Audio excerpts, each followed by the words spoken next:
So good afternoon students. Today we are going to explain new lesson, that is current electricity. Current electricity. What is called electric current? In previous lesson we discussed about electrostatics and electrostatic potential, capacitance. So the combination of capacitance are completed. Today going to explain current electricity. What is called electric current? Suppose if you take a flowing water, when the water is flowing in the river, so that is called as current of water. In the same manner, if you take one conductor, so the temperature is due to the temperature difference, heat can flow one place to another place, that is called as thermal current. In the same manner, so the flow of charge through a conductor in a given cross section of area, that is called as electric current. The flow of charge per unit time in a given cross section of a conductor, that is called as electric current. So electric current is denoted by I is equal to Q by T. The flow of charge per unit time in a given cross section of conductor, so that is called electric current. Electric current I is equal to Q by T. The flow of charge I is equal to Q by T. So electric current is a fundamental quantity, does not depend on other quantities. So it is a scalar quantity. So it having a direction as well as magnitude, but doesn't obey the vector laws. That's why the electric current is a scalar quantity. It is a scalar quantity. So measured in coulomb per second or amperes. Measured in amperes or coulomb per second. If the charge is varying with time, so Q is equal to varying charge, Q is equal to integration T1 to T2 I into dt. We can find out the varying charge by using this formula, integration T1 to T2 I into dt. For example, in n number of charge particle is passing through the cross section of area in a given conductor, then the current passing through the conductor I is equal to NQ by T. So it is the number of charges. It is called the number of charges. If the charge is revolving in a circular path of radius r, okay? So if the charge is revolving in a circular path of radius r with a velocity of v, so then time period of the charge time is equal to here displacement by velocity, the total displacement 2 by r and velocity v. We can find out the time period by using this relation, t is equal to 2 pi r by v. Okay. So then next one is drift velocity. What is called drift velocity? If we take one conductor, the conductor having the free of electrons. So how to define the drift velocity? The average velocity acquired by the free electrons in a metal by application of electric field.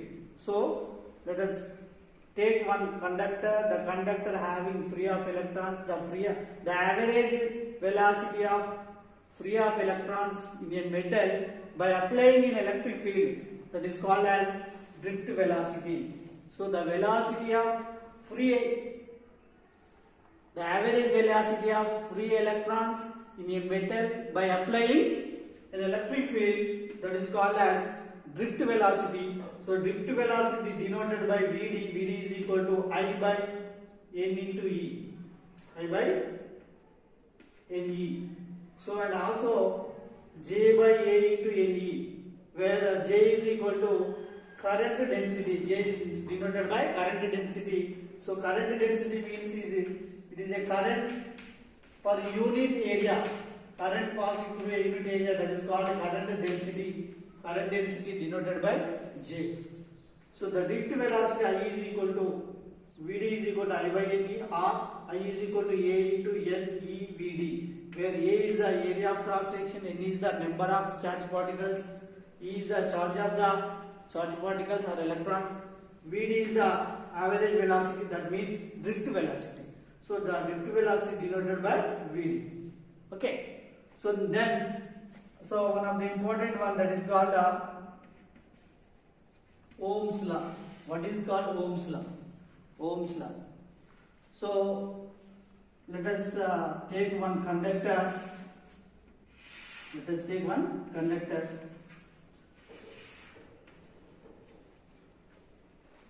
So at a constant temperature, the potential difference across the conductor is directly proportional to the current passing through the conductor. So V proportion I. So at constant temperature, the potential difference across the conductor is directly proportional to the current passing through the conductor. So the current is directly proportional to the potential difference of a conductor at constant temperature. That is called Ohm's law. So mathematically it can written as V proportion I, or V is equal to R into I. Here R is called constant, proportional constant. It is denoted by R.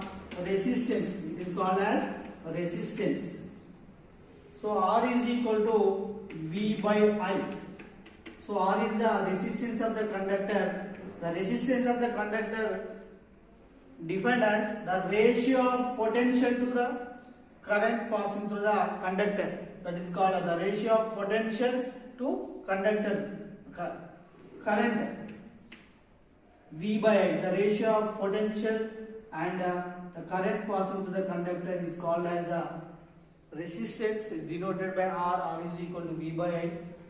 So V means potential measured in volts and current measured in ampere. Otherwise denoted by Ohm. Ohm is the symbol of Ohm. This is the symbol of Ohm. Ohm is the unit of resistance. Unit of SI unit of resistance. R is equal to V by I. Okay. So the resistance is depend on the length of the conductor, directly proportional to the length of the conductor, and inversely proportional to the area of cross section, and also depend on temperature. So the resistance depend on the length of the conductor, that means size of the conductor, shape of the conductor. Resistance directly proportional to the length and inversely proportional to the area of cross section, and also depend on temperature. If the temperature increases, the resistance of the conductors decreases. If the resistance increases, if the temperature increases, the resistance of semiconductor decreases. Okay. So when we are increasing the temperature of conductors, what happens in the case of conductors? Temperature increases, resistance also increases. So in the case of semiconductors, temperature increases, resistance decreases in case of semiconductors. So the resistance of the conductor depend upon length, area of cross section and temperature. Area of cross section and temperature. Okay. So the Ohm's law, the which conductor obeys Ohm's law, that is called as ohmic resistors.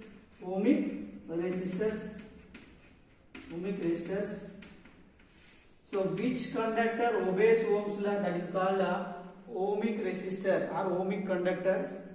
In the case of ohmic resistance, so we draw a graph between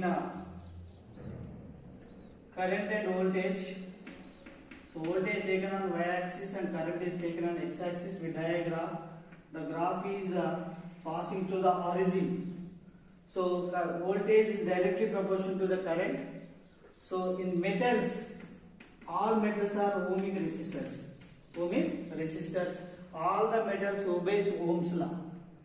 So which conductor does not obey the Ohm's law? That is called non-ohmic resistors or non-ohmic conductors. So semiconductor devices does not obey the Ohm's law. When we have drawn a graph between current and voltage, in the case of non-ohmic conductors, the graph is not linear. This is a so the potential can change with the current. In the case of diode, so when you draw a graph between the diode, in the case of diode, the graph is like this. So by using this graph, we can identify the potential is there. Cannot depend upon current. It is not linear. So the which conductors obeys Ohm's law, that is called ohmic conductors. In the case of ohmic conductors, so the graph is linear. The which conductors does not obey the Ohm's law, that is called non-ohmic conductors or non-ohmic resistors. So all semiconductor devices does not obey the Ohm's law. Okay, thank you.